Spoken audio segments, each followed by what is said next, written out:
Les Juifs, dans votre sens à vous, parce qu'il y a Alain qui écrit pourquoi les Juifs peuvent porter ça, les hommes, et les femmes ne peuvent pas porter le voile. Ben, moi, je pense que donc, on doit célébrer tout ce qui est symbole religieux. Moi, je prétends qu'on devrait sortir ça de tout ce qui est institution publique. OK. Retenez votre argument. On va faire une petite pause, puis on va se retrouver tout de suite après. On se demande s'il faut encadrer le port du voile au Québec. On se retrouve dans 2 petites minutes. Alors, on va aller au téléphone. Il y a Michel de Montréal qui est au bout du fil. Bonsoir. Bonsoir, M. Michel.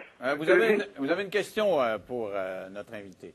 Oui, j'aimerais juste demander une petite question pour cette demoiselle-là qui est trop philosophie. Comme tout ce qu'on a connu des docteurs dans les pays arabes, à 80%, tous les musulmans des pays arabes, ils viennent ici se réfugier au Québec. La plupart, c'est pas au Canada, au Québec en plus, à cause qu'ils parlent la langue française. J'aimerais savoir ce que cette demoiselle-là, si elle comprend, ses parents, est-ce qu'ils ont été ici réfugiés?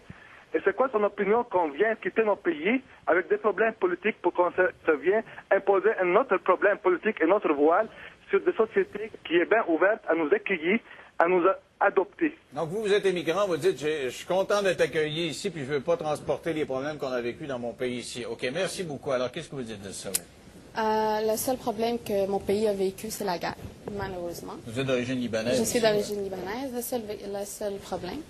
Et si dans le pays de ce monsieur, il y a eu des problèmes, c'est peut-être parce qu'on a essayé d'imposer des choses. Toujours imposer, que ce soit la religion. Je l'ai dit tantôt, si j'avais été en Afghanistan, sûrement que j'aurais eu le sentiment que ce monsieur adopte maintenant, qui est contre la religion. Je suis désolée pour lui parce qu'il a été mis dans des situations qui ont fait en sorte que choisir un chemin qui peut-être va l'amener plus tard s'il ne décide pas, monsieur, de m'accepter puis de croire que moi je fais ces choix-là, que personne ne me les impose. C'est peut-être lui qui va avoir des problèmes plus tard à vivre dans une société québécoise Lucie, ouverte comme celle-ci. Dans cette lignée-là, dit si le Québec adoptait une loi similaire à la France ou ailleurs, réglementait, vous en iriez, vous resteriez quand même? Ou... Je me battrais. Moi, je m'en vais pas. Moi, je me bats. Alors, revenons-en au débat dont on parlait tantôt. Stéphanie, vous dites, il n'y a pas de problème, la liberté totale. Martin dit, il faut faire attention, là. On a sorti les religions.